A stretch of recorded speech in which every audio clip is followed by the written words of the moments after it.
what's up guys? Welcome to my channel. This is Maximize. If you're new here, welcome. And if you're a return viewer, obviously hi. So today guys, it's still in the triple digits where I live. So the fly situation, I got the housefly thing under control. If you watched like my last video where I talk about it, it was a whole thing, okay? But I've seen like a few gnats pop up here and there. So I really wanted to go over how I trap adult gnats and how I prevent baby gnats from coming about.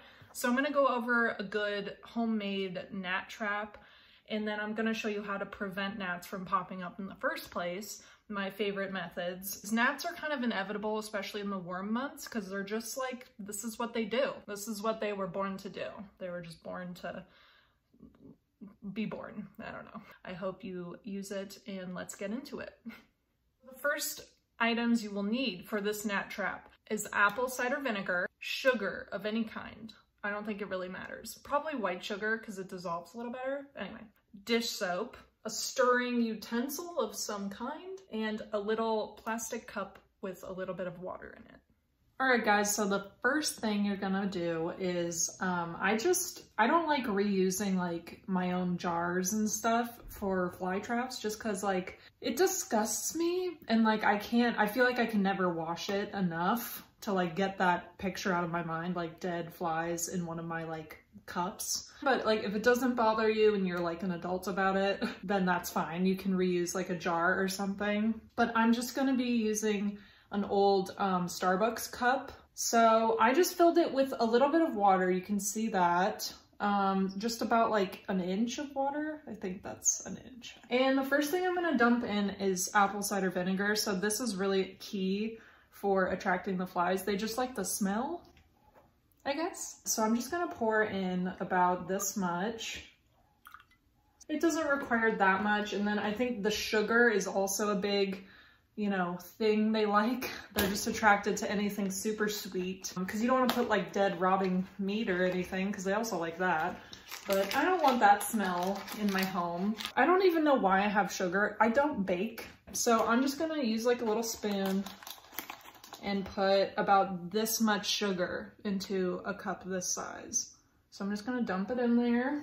And then we just put in like a little baby drop of dish soap. Dish soap? That's kind of hard to say. So I just use like any dish soap. So I'm just gonna put in about this much. And the dish soap just kind of helps them stick to the surface. Like once they land on it, they're attracted to that gorgeous smell. And once they land on the surface, the dish soap just kind of helps trap them and drown them. It's horrible. I'm just gonna mix it real quick.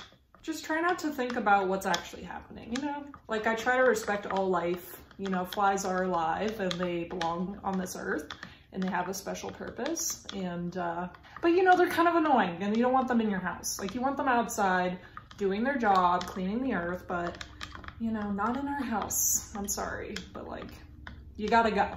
So I'm just stirring it up to make sure that the soap is properly mixed in, but you don't want it to be too soapy either. Because if it's too soapy, I think the flies will know it and they'll see right through your tricks. So this is like the perfect amount for just like a small house. And wherever you're seeing more flies, you want to put it in that area. So I'm going to probably put it somewhere in my living room because lately I've been seeing a lot more gnats. And you can kind of hide it. You don't want it to be like front and center. So if you have people over, they're like, ew.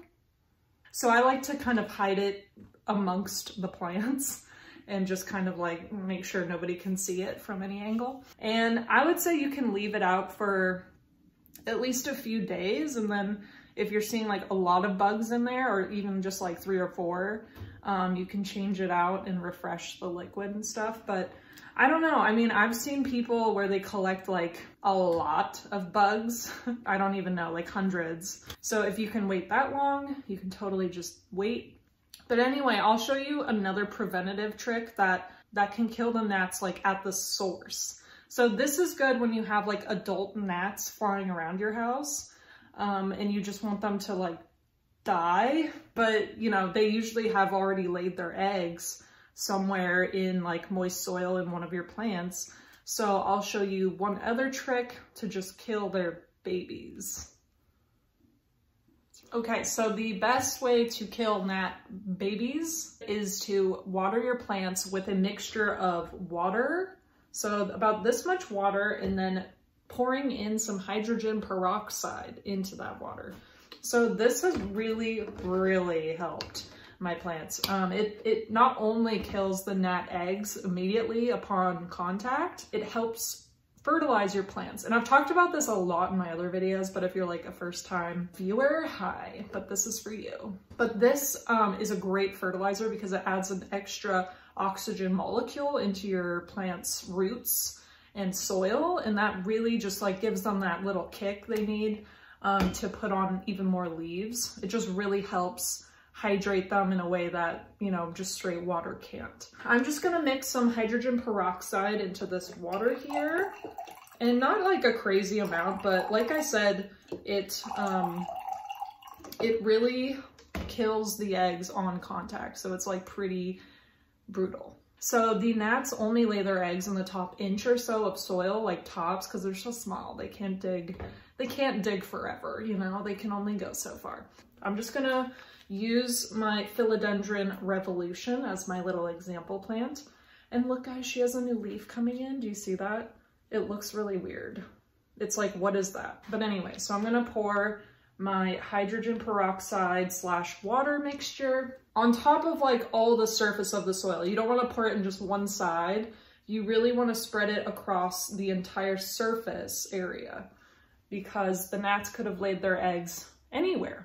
And you want to use this treatment every probably once a week until you really see the number of gnats cut down significantly. But then, you know, even if you don't have a gnat problem, hydrogen peroxide is still a good fertilizer to use. It's pretty well saturated, and I see water coming out of the bottom now. So I know that this plant is fully watered. See those drips coming down? So that's like the perfect treatment for a plant. If you know for a fact that one plant in particular has a gnat problem, you definitely want to treat that plant, but I would recommend treating all of your plants with hydrogen peroxide just as a good preventative to make sure nobody has an infestation. Obviously, gnats are harmless to plants. They only eat a fungus in the soil that grows when the soil is too moist for too long. So it really doesn't hurt. They don't hurt the plant. They're just annoying. It's more for you than the plant. I'm sorry, but... All right, so that's it, guys. I hope this video was helpful. That recipe is super quick and easy, and most people have those ingredients laying around. I'm still shocked that I had sugar. I was like, I really have sugar. I do not bake. Just use those 3 simple ingredients, or 4, you know, water included. That trap should really do the trick for you. And then obviously hydrogen peroxide is really easy to find, really inexpensive. So thank you guys for watching. I hope this video was helpful. Please subscribe if you haven't. Please like, please comment, and let me know what you want to see. And then turn on that notification bell so you know every time I post. All right, thank you guys, and I'll see you in the next one. Bye.